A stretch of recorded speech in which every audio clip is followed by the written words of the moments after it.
everyone, welcome back to my channel.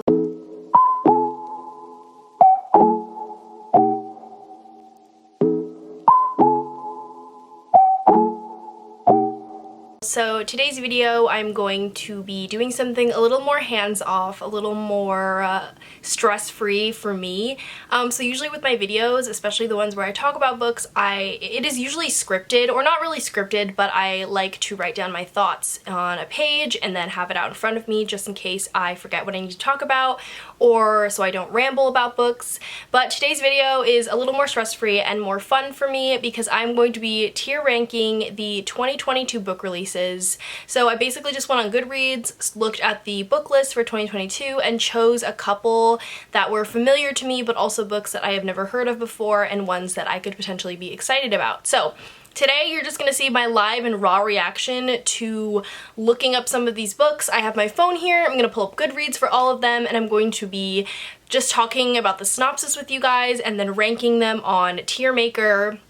I did a video like this last year where I ranked the 2021 books, and it was super interesting to watch that video. I watched it last night, and it was super interesting to see where I ranked all the books and how I basically like predicted my favorites of the year. So if you're interested, I'll leave that video linked in the top, or you can check the description box down below. But without further ado, let's get into this video.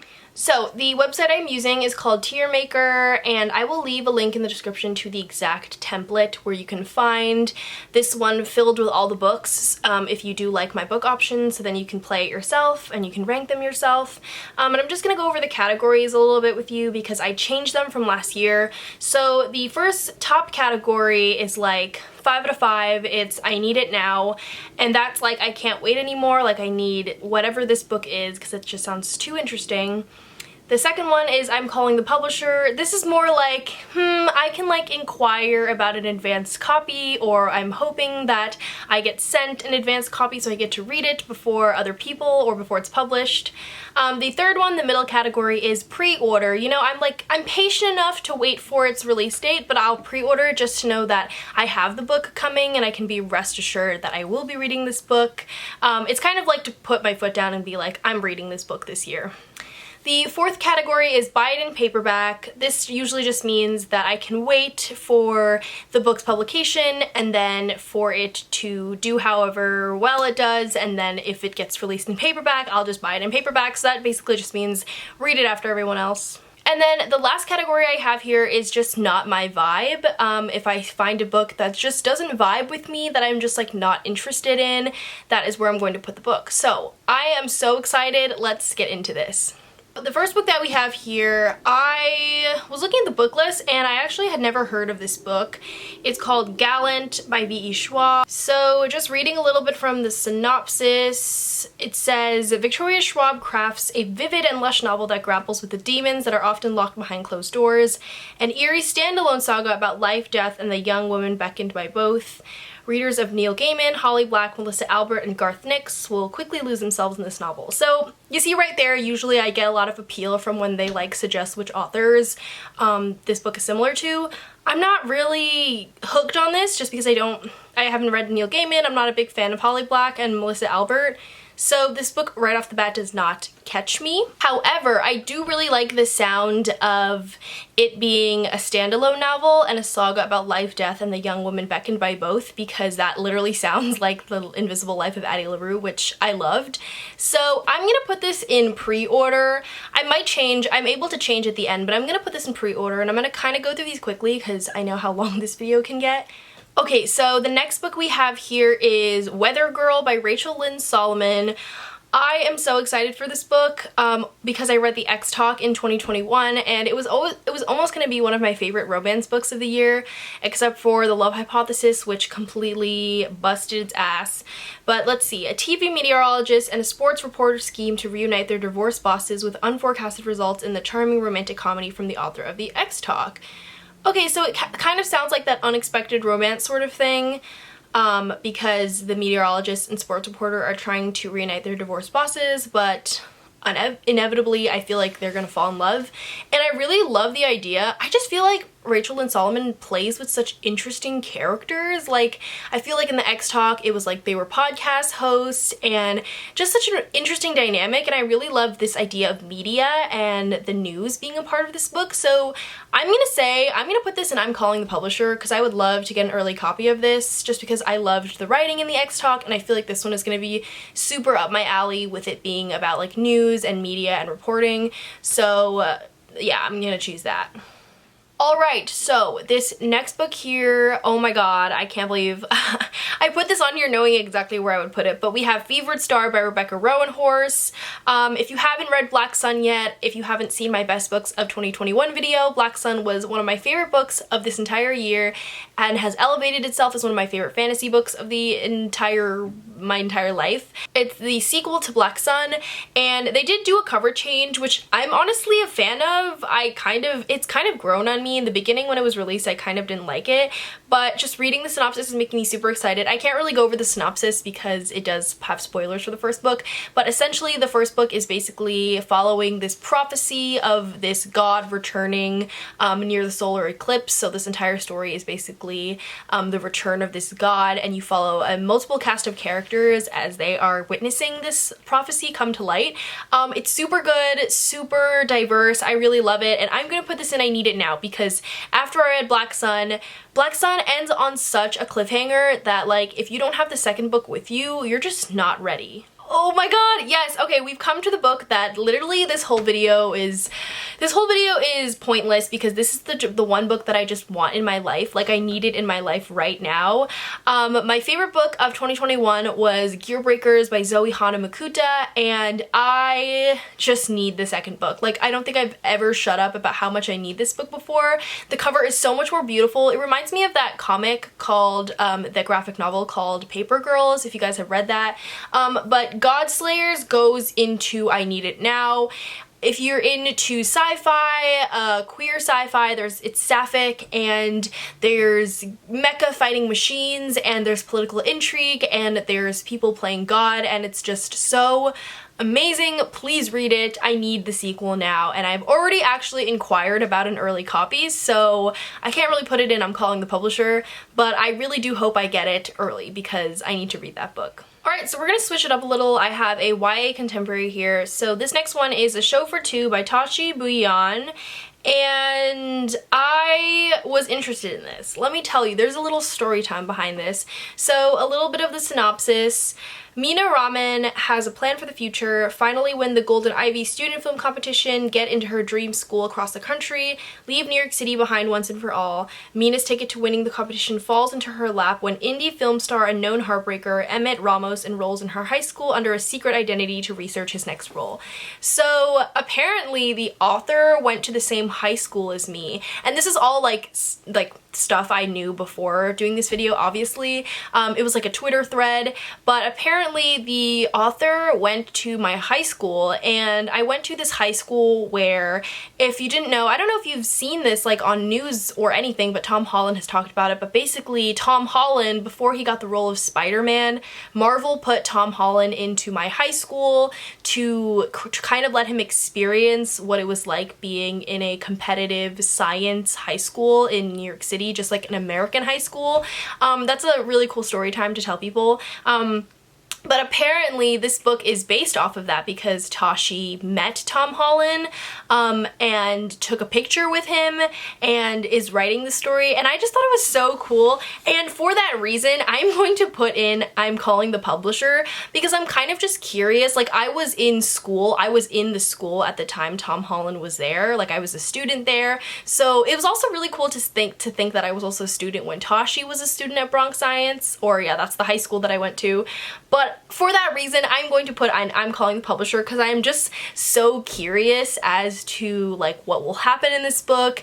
It's so interesting that Tashi decided to write like a love story about it. I think that's just so wonderful. I don't know. It just makes me laugh, and I always think about that. And I'm super excited for Tashi, and I'm super excited to read this book. So I'm gonna put it in I'm Calling the Publisher.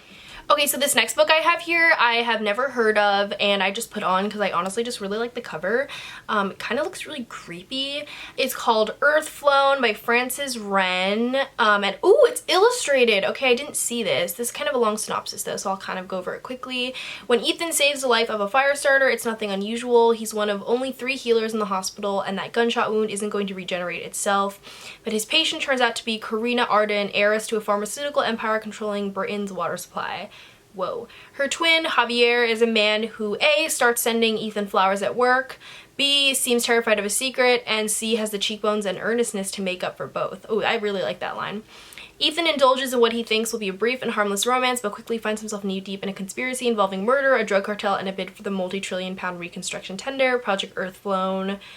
Set in a London that has long abandoned the Earth to the rising sea, the story takes a science-based approach to conventional fantasy archetypes where futuristic medicine meets a bit of magic.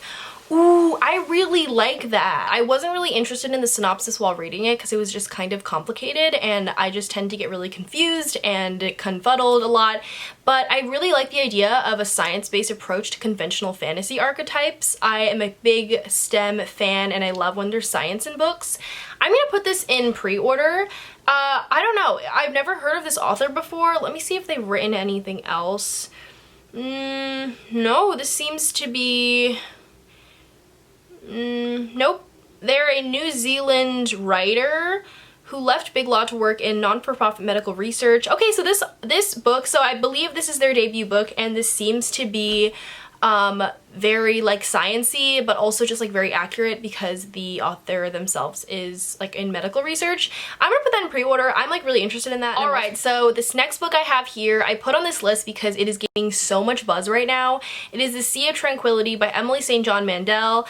I still have not read Station 11. I feel like this could be a meme for me because Station 11 has been on my bookshelf since I started reading and like booktube. Like I believe it was almost like one of the first books that I ever purchased for my bookshelves, and I still have not read it after like almost 9 years, 8, 9 years, I don't really know. And I have not read The Glass Hotel, but the award-winning bestseller author returns with a novel of art, time, love, and plague that takes the reader from Vancouver Island in 1912 to a dark colony on the moon 300 years later, unfurling a story of humanity across centuries and space. A virtuoso performance that is as human and tender as intellectually playful, Sea of Tranquility is a novel of time travel and metaphysics that precisely captures the reality of our current moment. Why are all these books so science-based? I love this. I love science in books. Again, with this book, it's historical fiction, but it does jump between times. I am so interested in time travel in books. I feel like I have not read a book that's really done it well, and I also do love books in space. I did this whole recommendations video a few years ago where I recommended books that only took place in space, and this one sounds right up my alley, although I'm a little bit scared because it sounds kind of like, it sounds very like sophisticated. I don't know if that makes sense, but like this is an adult book, and it just sounds like the writing style will be hard to get into. I'm not trying to like say anything, like obviously I haven't read it yet, but I'm gonna put it in, this is hard. I'm gonna put it in pre-order just because I am really, again, with Earth Flown, just like with Earth Flown, I'm really excited about the science aspect of it, and also I feel like this book is too high profile for me to be getting an early copy, so I'm gonna put it in pre-order. I wouldn't mind pre-ordering this book. It also just looks really beautiful, so. Okay, so this next book that is also getting a crap ton of hype because it's from author Hanya Yanagihara, and it's the author of A Little Life, and that book I just feel like has been taking off. I think it's like I think it won an award or something. So, from the author of the classic A Little Life, a bold, brilliant novel spanning 3 centuries and 3 different versions of the American experiment about lovers, family, loss, and the elusive promise of utopia. I don't know if you guys have been seeing on BookTube just the thumbnail of people reading A Little Life and just like sobbing. I've been seeing it on TikTok too. I don't know. I don't know how I feel about the book. I have yet to read it. I don't want to be destroyed. The great power of this remarkable novel is driven by Yanagihara's understanding of the aching desire to protect those we love, partners, lovers, children, friends, family, and even our fellow citizens, and the pain that ensues when we cannot. I don't know, it sounds like a really painful book. In a 1993 Manhattan besieged by the AIDS epidemic, a young Hawaiian man lives with his much older, wealthier partner, hiding his troubled childhood and the fate of his father. And in 2093, in a world riven by plagues and governed by totalitarian rule, a powerful scientist's damaged granddaughter tries to navigate life without him and solve the mystery of her husband's disappearances. Whoa. That's a lot, and honestly, it sounds super interesting. I love the idea of it's like kind of time travel, but just spanning 3 centuries. I don't think, how long is this book? Okay, so apparently this book is going to be 720 pages. I don't know. I'm kind of up for the challenge. I have not read A Little Life. I don't think I plan to read A Little Life, but I kind of like the idea of reading a really long book this year. So I'm gonna put it in pre-order. This is to my surprise as well. I didn't think I would be interested in this book, but this sounds really amazing. It spans between 3 centuries, and I really love, my favorite types of books are books that span multi-generational like tales or span over a few centuries, just because I love reading about like the world as it kind of like moves through time. So that's really interesting, and I really like the sound of that, so I'm gonna put that there. The next book that we have here is Hotel Magnifique by Emily J. Taylor. First of all, love this cover. I absolutely love this cover. It kind of just looks like a tattoo. And like the colors, it's just amazing. So this decadent and darkly enchanting YA fantasy set against the backdrop of a Belle Epoque inspired hotel follows 17-year-old Johnny as she uncovers the deeply disturbing secrets of the legendary Hotel Magnifique. Ooh, okay, this synopsis is very, very long.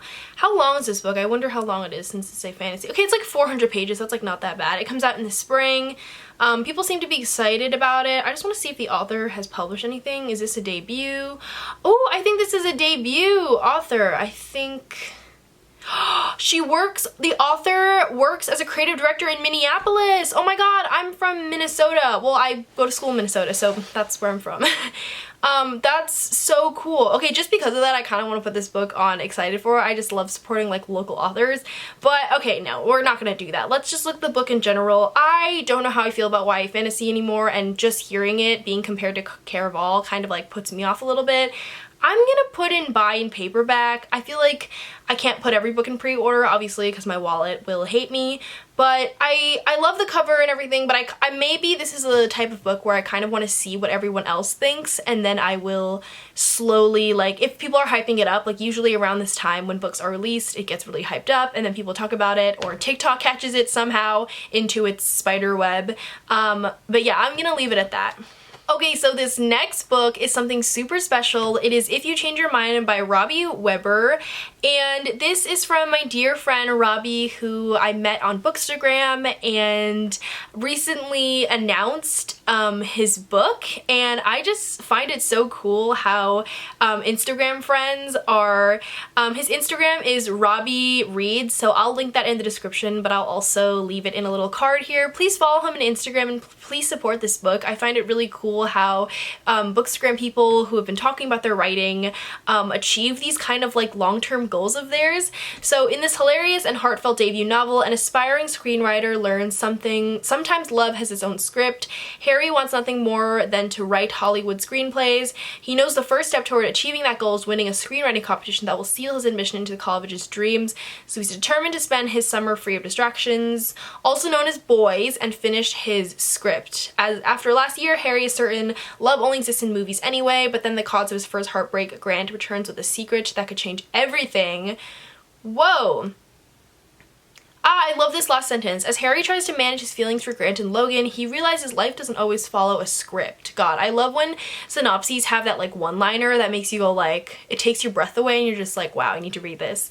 I'm gonna put this in I need it now because I want to support my Bookster friends any way I can, and this novel just sounds like everything I need anyway. It sounds like a really cutesy like summer contemporary that I feel like will be really great for the summer. Does this have a summer release date? I think it does. Yes, May 3rd, and it's 400 pages. That's a really good length for a YA contemporary, so I'm pretty sure it's going to be really good, filled with a lot of great things, and knowing Robbie, it's gonna be really heavy on like the movie stuff, and just super good. So Alright, the next book we have here is Book Lovers by Emily Henry.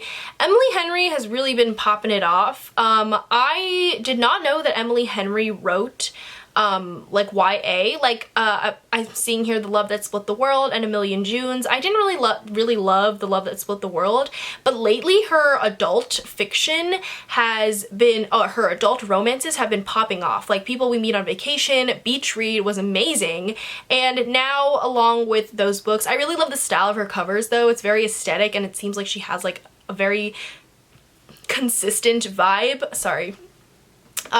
So One Summer, Two Rivals, a plot twist they didn't see coming. Nora Stephan's life is books. She's read them all and she's not that type of heroine. Not the plucky one, not the laid-back dream girl, and especially not the sweetheart. In fact, the only people Nora is a heroine for are her clients, for whom she lands enormous deals as a cutthroat literary agent. Ugh, that's all I need to read. Honestly, I'm not going to read any more of the synopsis because I don't want to go into it knowing anything, but I'm going to put this one in I'm Calling the Publisher because I don't really need it now. I think with all the other books that I read from her, I kind of read when they came out because everyone was talking about them, but again, I'm really excited for her writing, and I also love books that talk about books within them, and in this book she is a literary agent, so I'm excited. Alright, we're gonna have to go through these pretty quickly. This video is getting hella long. The next one is The Girl Who Fell Beneath the Sea by Axio. Deadly storms have ravaged Mina's homeland for generations. Floods sweep away entire villages while bloody wars are waged over the few remaining resources. Ooh, this book sounds really awesome. I was super excited about it because a lot of the reviews here are saying somebody mentioned Miyazaki's Spirited Away vibes. That itself is just pulling me and I really love the cover. So I'm gonna put this in I'm Calling the Publisher because I am so excited for this book and obviously love books. Gotta support my Asian authors, so. Okay, so the next book we have here is Belladonna by Adeline Grace. I believe Adeline Grace has published some other YA books. Yes, All the Stars and Teeth series. This cover doesn't do a lot for me. I'm gonna be honest. A girl confronts death and her own deathly powers to solve a murder in this gothic-infused romantic young adult fantasy. See, young adult fantasy, I don't know. It's not my vibe, and it's a girl confronts death and her deathly powers. That's like, that kind of interests me because I kind of like the idea of that, but I don't know how I feel. I'm gonna put this in not my vibe for now too. Another one we have here is Portrait of a Thief by Grace D. Lee. This cover, 10 out of 10 wins the award. It says Ocean 11 meets The Farewell in Portrait of a Thief, a lush lyrical heist novel inspired by the true story of Chinese art vanishing from Western museums, about diaspora, the colonization of art, and the complexity of the Chinese American identity. Literally, I did not know about this book, but I am sold. Like, I need this now. Are you kidding me? Like, art theft and Chinese American identity. Like, this is just everything I need. The synopsis is kind of long, so I'm not going to read it, but with poetic language, a fun commercial hook, and a plot that spans the Western world, Portrait of a Thief is both a cultural heist and an examination of the Chinese American identity, as well as a necessary critique of the lingering effects of colonialism that readers won't want to miss. Like, are you kidding me? Like, that literally sounds amazing, and this cover is, like, I need it now. Like, after this video, I'm going to look. It's only 384 pages. That's wonderful. Like, oh my god. I'm so excited for this book. Alright, the next one, another hit, An Arrow to the Moon by Emily X. Pan. Yep, I'm putting this in I Need It Now. I don't have to read the synopsis to you guys. Emily X. Pan is the author of The Astonishing Color of After, which is one of the books that really inspired me to kind of read mental health in books or to examine mental health in the Asian American culture and the Asian American identity. I love that book so much. It's literally the only book I read from her, but I am convinced that like I need everything she's ever written now. And so when I heard this book was coming out, I'm like, oh my god, Emily's like publishing a new book and after Astonishing Color. So I need this book, and that's that. Thank you guys so much for watching. If you enjoyed this video, please do make a ranking video for yourself. I want to see what you think about all of these books. And if you have any other books that I did not have on here that you're excited for in 2022, leave them in the description down below. I will check them out because I am very ready for this reading year. Thank you so much for watching again. Subscribe to my channel and like this video if you liked it, and I will see you next time. Bye.